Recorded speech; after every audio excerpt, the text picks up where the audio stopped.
Chapter 2 MPLRC board of revenue. Question number 45, राजस्व मंडल के गठन का प्रावधान है MPLRC की धारा 3 में। Option A is correct. Next question 46, MPLRC के अंतर्गत राजस्व मंडल माना गया है न्यायिक निकाय। B is the correct answer. Next question number 47, सही उत्तर बताइए। मध्य प्रदेश में राजस्व मंडल एक क्या है? राजस्व न्यायालय है। B is the correct answer.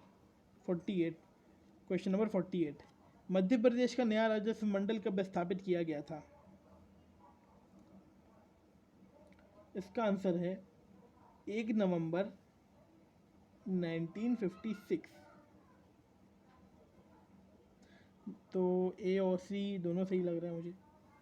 Next question number 49, राजस्व मंडल के सदस्यों की नियुक्ति किसके द्वारा की जाएगी? Point to be noted is that state government, राज्य सरकार जो है राजस्व मंडल के सदस्यों की नियुक्ति करती है, राज्य शासन। क्वेश्चन नंबर 50, इनमें से सही उत्तर बताइए। राजस्व मंडल का गठन होगा एक अध्यक्ष और कम से कम 2 सदस्यों से। That's why A is the correct answer. Question number 51, राजस्व मंडल के अध्यक्ष की नियुक्ति किसके द्वारा की जाती है? इसका वही आंसर है जो पिछले वाले का था, राज्य शासन के द्वारा। क्वेश्चन नंबर 52, राजस्व मंडल का मुख्यालय स्थित है? इसका सही जो आंसर है वो है ग्वालियर में, लेकिन इसमें लिखा नहीं है। That's why D is the correct answer, कोई भी नहीं। क्वेश्चन नंबर 53, राजस्व मंडल की बैठक का प्रमुख स्थान कौन सा है? C is the correct answer, Gwalior.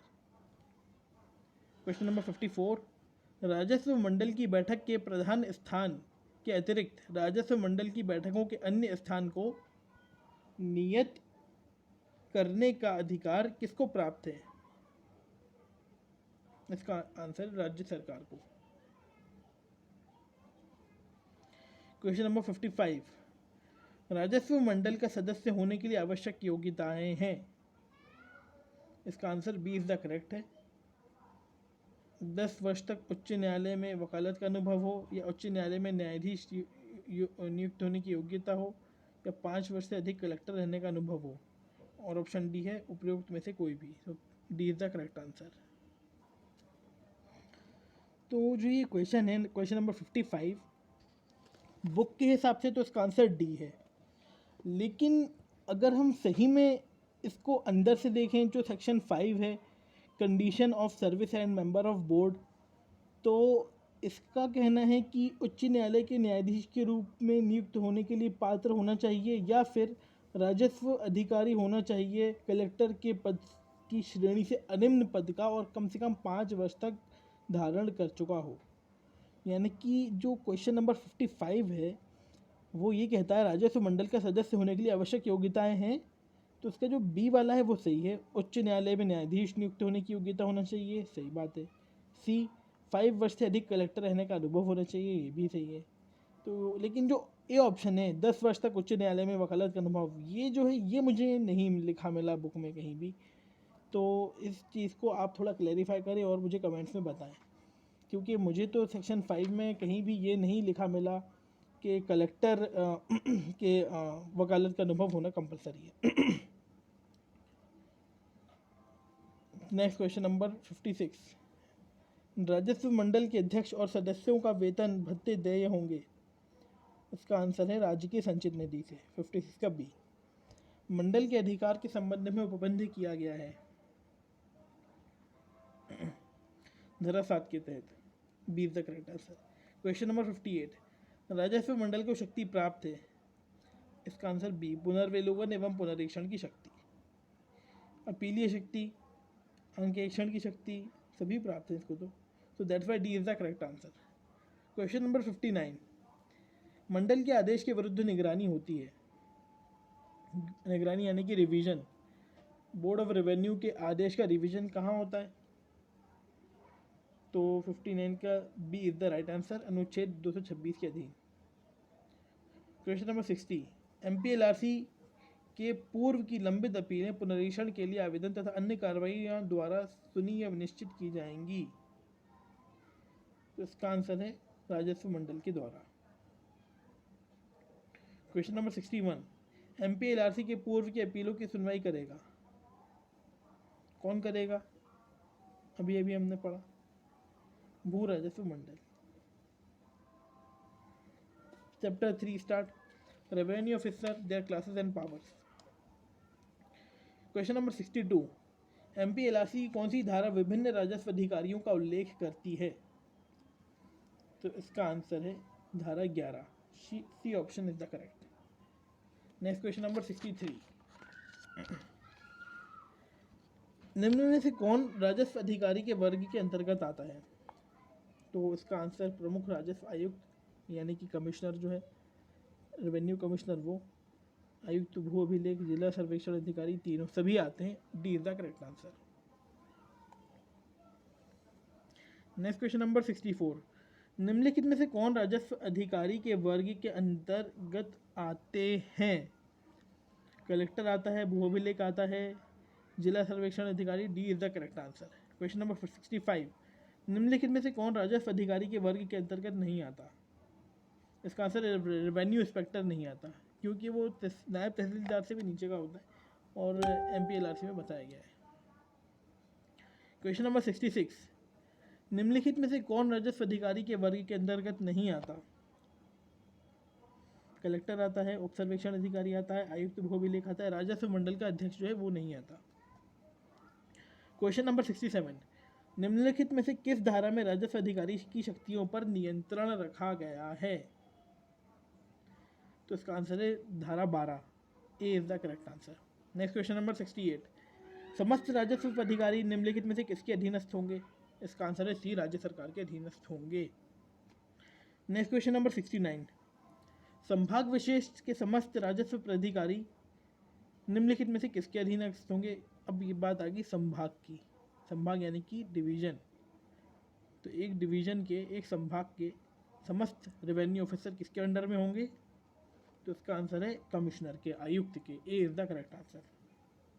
Question number 70, एक जिला विशेष में समस्त राजस्व पदाधिकारी निम्नलिखित में से किसके अधीनस्थ होंगे जब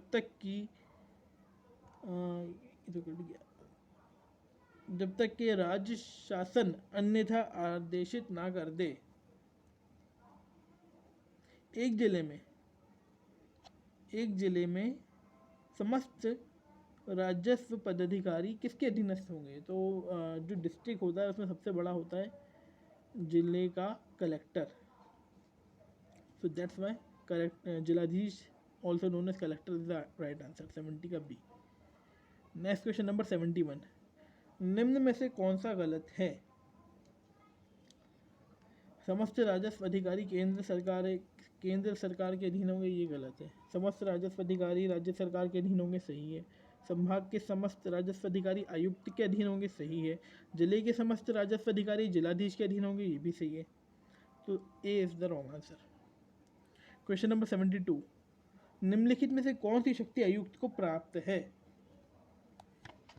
आयुक्त को कौन सी शक्तियाँ प्राप्त है? संभाग के राजस्व अधिकारियों पर नियंत्रण, ये तो सही है। संभाग के मामलों को अंतरित करना, ये भी सही है। प्रथम तथा द्वितीय अपील की सुनवाई तथा पुनरीक्षण आवेदन की सुनवाई, सही है। डी, उपयुक्त सभी शक्तियाँ कमिश्नर को प्राप्त हैं। क्वेश्चन नंबर 73, MPLRC के अंतर्गत संभागों, जिलों, उपखंडों तथा तहसीलों को परिवर्तित करने, सृजित करने या समाप्त करने की शक्ति किसे है?